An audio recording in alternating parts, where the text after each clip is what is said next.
A era da burrice. Certamente você, assim como eu, já se perguntou o que está acontecendo com o mundo. Tem gente que parece não enxergar um palmo à frente do nariz. Alguns, totalmente desprovidos de provas que sustentem suas teorias, partem para a agressão verbal. As pessoas acreditam mais na matéria do jornal televisivo do que na fala de um grupo de médicos quando o assunto é saúde. São tantos absurdos que às vezes me pergunto se o mundo emburreceu.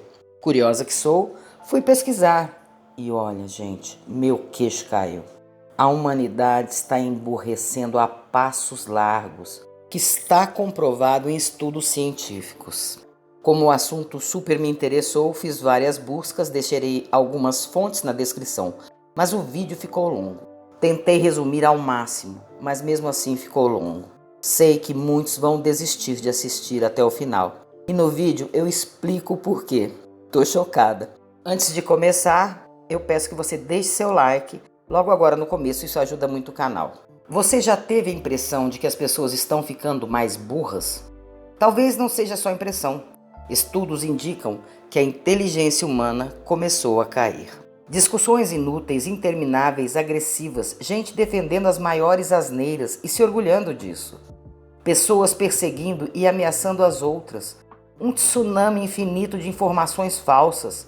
Reuniões, projetos, esforços que dão em nada. Decisões erradas, líderes políticos imbecis. De uns tempos para cá, parece que o mundo está mergulhado na burrice. Você já teve essa sensação? Talvez não seja só uma sensação. Estudos realizados com dezenas de milhares de pessoas em vários países revelam algo inédito e assustador. Aparentemente, a inteligência humana começou a cair. Os primeiros sinais vieram da Dinamarca. Lá, todos os homens que se alistam no serviço militar são obrigados a se submeter a um teste de inteligência, o famoso e ao mesmo tempo misterioso teste de QI. Os dados revelam que depois de crescer sem parar durante todo o século XX, o coeficiente de inteligência dos dinamarqueses virou o fio e em 1998 iniciou uma queda contínua. Está descendo 2,7 pontos a cada década. Pesquisas mostram que a inteligência do ser humano está regredindo. O tempo desperdiçado nas redes sociais e a polarização política são alguns dos principais responsáveis pelo recuo, depois de décadas de evolução. A mesma coisa acontece na Holanda, onde tem sido observada a queda de 1,35 ponto por década. Na Inglaterra, 2,5 a 3,4 pontos de QI a menos por década, dependendo da faixa etária analisada. E na França, 3,8 pontos perdidos por década. Noruega, Suécia e Finlândia, bem como Alemanha e Portugal, onde foram realizados estudos menores, detectaram efeitos similares. Há um declínio contínuo na pontuação de QI ao longo do tempo.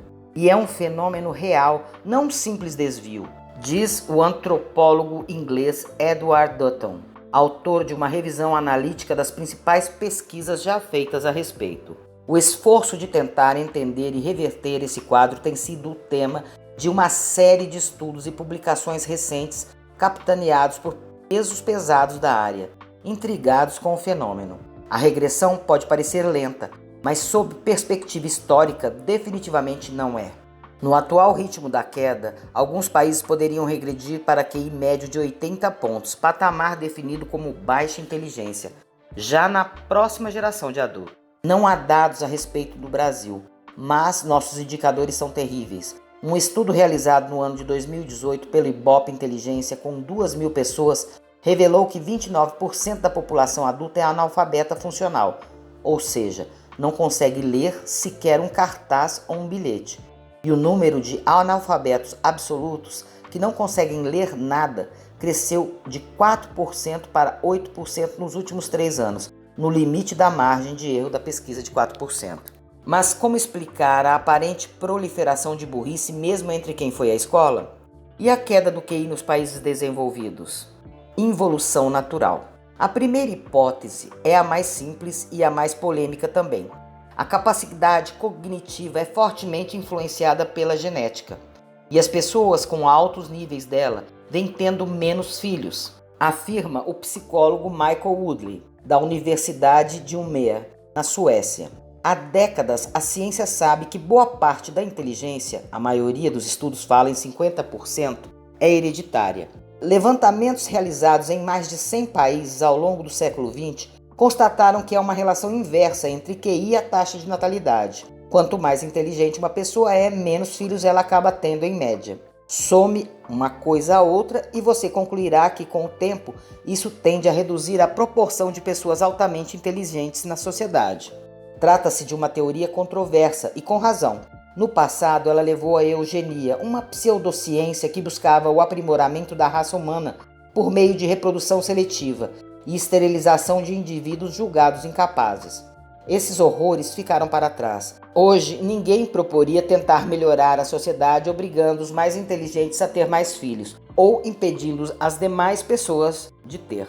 Uma vida mais fácil também pode estar ajudando esse processo. Um caçador-coletor que não pensasse numa solução para conseguir comida e abrigo provavelmente morreria, assim como seus descendentes, escreveu o biólogo Gerald Crabtree, da Universidade de Stanford, em um artigo recente.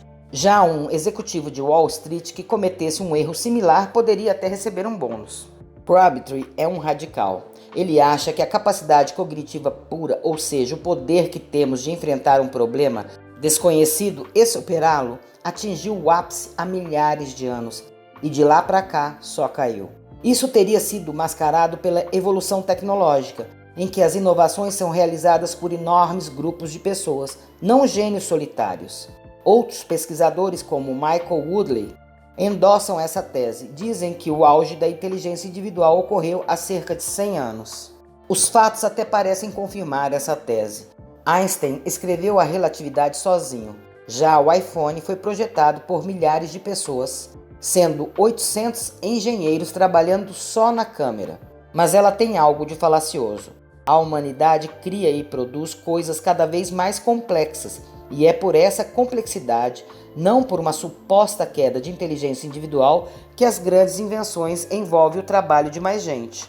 Talvez o salto tecnológico dos últimos 20 anos, que transformou o nosso cotidiano, possa ter começado a afetar a inteligência humana. No livro A Fábrica de Cretinos Digitais, o renomado neurocientista francês Michael Desmogler, diretor de pesquisa do Instituto Nacional de Saúde da França, aponta o excesso de tempo passado diante da tela dos mais variados aparelhos digitais a maior causa da estagnação intelectual. A tela em si não representa um mal, mas o número de horas despendidas na frente é assustador. O uso de computadores e celulares por pré-adolescentes é 3 vezes maior para se divertir do que para fazer trabalhos escolares. No caso dos adolescentes, o número sobe para 8. No trecho em que se debruça sobre o desenvolvimento de crianças pequenas, o especialista adverte que internet e aplicativos de redes sociais em demasia afetam negativamente as interações, a linguagem e a concentração, os 3 pilares básicos do progresso cognitivo em qualquer idade, mas de excepcional importância nos 5 primeiros anos da existência. É justamente neste período-chave que se observa o auge da plasticidade, nome dado à frenética formação de sinapses que nunca mais se repetirá e que resulta na evolução ultracelerada do potencial do cérebro. No caso das crianças pequenas, celular é um entretenimento passivo, sem reflexão ou desafios. Não passa de uma diversão viciante, alerta Cláudio Serfeit, do programa de pós-graduação em neurociência na Universidade Federal Fluminense.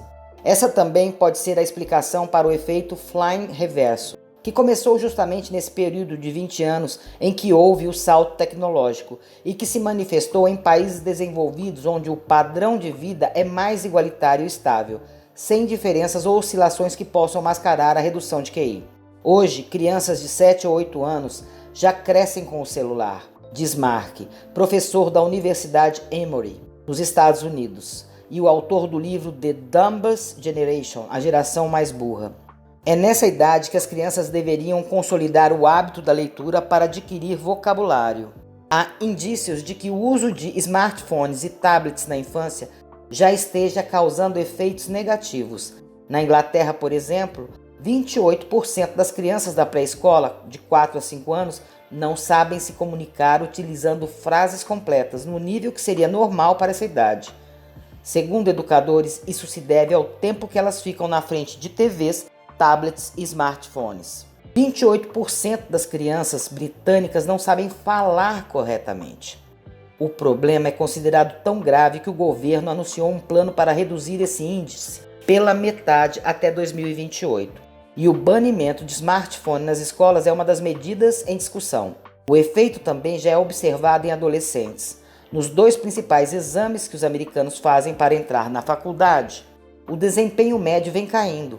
Em 2016, a nota na prova de interpretação de texto do SAT foi a mais baixa em 40 anos. As pessoas nunca leram e escreveram tanto, mas estão lendo e escrevendo coisas curtíssimas em seus smartphones. Um levantamento feito pela Nokia constatou que os americanos checam o celular em média 150 vezes por dia. Dá uma vez a cada 6 minutos. No Brasil, a situação é até mais grave. Brasileiros passaram em 2021 quase 5 horas e meia por dia, em média, diante de seus aparelhos de celular, segundo um relatório lançado pela empresa de análise de mercado digital Apple Annie. Trata-se, ao lado da Indonésia, do maior volume de uso de celulares entre os 17 países analisados no relatório, que também engloba Coreia do Sul, México, Índia, Japão, Turquia, Singapura, Canadá, Estados Unidos, Rússia, Reino Unido, Austrália, Argentina, França, Alemanha e China. Outra hipótese é que o uso intensivo das redes sociais, que são projetadas para consumo rápido, esteja corroendo nossa capacidade de prestar atenção às coisas. Você já deve ter sentido isso. Parece cada vez mais difícil ler um texto ou até mesmo ver um vídeo do YouTube até o final. E quando assistimos a algo mais longo, como um filme ou série do Netflix, geralmente nos esquecemos logo. São 2 faces da mesma moeda. Levar no bolso a internet com seu conteúdo infinito baniu o tédio da vida humana. Mas justamente por isso também pode ter nos tornado mais impacientes, menos capazes de manter o foco. Um estudo da Universidade de Carnegie Mellon, dos Estados Unidos, constatou que os políticos americanos falam como crianças. A pesquisa analisou o vocabulário e a síntese de 5 candidatos à última eleição presidencial: Donald Trump, Hillary Clinton, Ted Cruz, Marco Rubio e Bernie Sanders, e constatou que os seus pronunciamentos têm o nível verbal de uma criança de 11 a 13 anos. Cientistas do Instituto de Pesquisas de Inteligência Artificial na Espanha analisaram em computador 460 mil faixas lançadas nos últimos 50 anos e concluíram que a música está se tornando menos complexa e mais homogênea. Houve uma redução de 60% na quantidade de timbres, com menor variedade de instrumentos e técnicas de gravação, e de 50% na faixa dinâmica, variação de volume entre as partes mais baixas e mais altas de cada música. Tudo soa mais parecido e mais simples. Isso não significa que os músicos sejam incompetentes e os políticos sejam burros. Eles estão sendo pragmáticos e adaptando suas mensagens ao que seu público consegue entender e, principalmente, está disposto a ouvir. Inclusive porque este é outro pilar da burrice moderna: viver dentro de uma bolha que confirma as próprias crenças e nunca mudar de opinião. Trata-se de um comportamento irracional, claro. Os limites da razão. Você certamente já discutiu com uma pessoa irracional que manteve a própria opinião mesmo diante dos argumentos mais irrefutáveis. É um fenômeno normal que os psicólogos chamam de viés de confirmação. A tendência que a mente humana tem de abraçar informações que apoiam suas crenças e rejeitar dados que as contradizem. Isso ficou claro num estudo famoso e meio macabro realizado em 1975 na Universidade de Stanford. Cada participante recebeu 25 bilhetes que as pessoas deixaram antes de se matar e tinha que descobrir quais deles eram verdadeiros e quais eram falsos. Alguns voluntários logo identificavam os bilhetes de mentirinha forjados pelos cientistas. Outros quase sempre se deixavam enganar. Então os pesquisadores dividiram os participantes em 2 grupos. Um só com as pessoas que haviam acertado muito e outro só com os que tinham acertado pouco. Só que era tudo uma pegadinha. Os cientistas haviam mentido sobre a pontuação de cada pessoa. Eles abriram o jogo sobre isso e então pediram que cada voluntário avaliasse o próprio desempenho. Aí aconteceu o seguinte: quem havia sido colocado no grupo dos bons continuou achando que tinha ido bem, mesmo nos casos em que na verdade havia ido mal. Já os do outro grupo se deram notas baixas, fosse qual fosse a nota real. Conclusão: a primeira opinião que formamos sobre uma coisa é muito difícil de derrubar, mesmo com dados concretos. Este instinto de mula empacada afeta até os cientistas, como observou o psicólogo Kevin Dunbar, também de Stanford, ao acompanhar a rotina de um laboratório de microbiologia durante um ano. Ele viu que os cientistas iniciam suas pesquisas com uma tese e depois fazem testes para comprová-la, desconsiderando outras hipóteses. Pelo menos 50% dos dados encontrados em pesquisas são inconsistentes com a tese inicial. Quando isso acontece, os cientistas refazem o experimento mudando detalhes. O cérebro luta para manter nossas opiniões, mesmo que isso signifique ignorar os fatos. Quanto mais comprometido você está com uma teoria, mais tende a ignorar as evidências contrárias. Há informações demais à nossa volta e os neurônios precisam filtrá-las, afirma Dunbar. Há até uma região cerebral, o córtex pré-frontal dorsolateral, cuja função é suprimir informação que a mente considera indesejada. Tem mais. Nosso cérebro libera uma descarga de dopamina, neurotransmissor ligado à sensação de prazer, quando recebemos informações que confirmam nossas crenças. Somos programados para não mudar de opinião, mesmo que isso signifique acreditar em coisas que não são verdade. Nosso cérebro é tão propenso à irracionalidade que há quem acredite que a própria razão como a conhecemos, o ato de pensar fria e objetivamente para encontrar a verdade e resolver problemas, simplesmente não exista. A razão tem duas funções: produzir motivos para justificar a si mesmo e gerar argumentos para convencer os demais.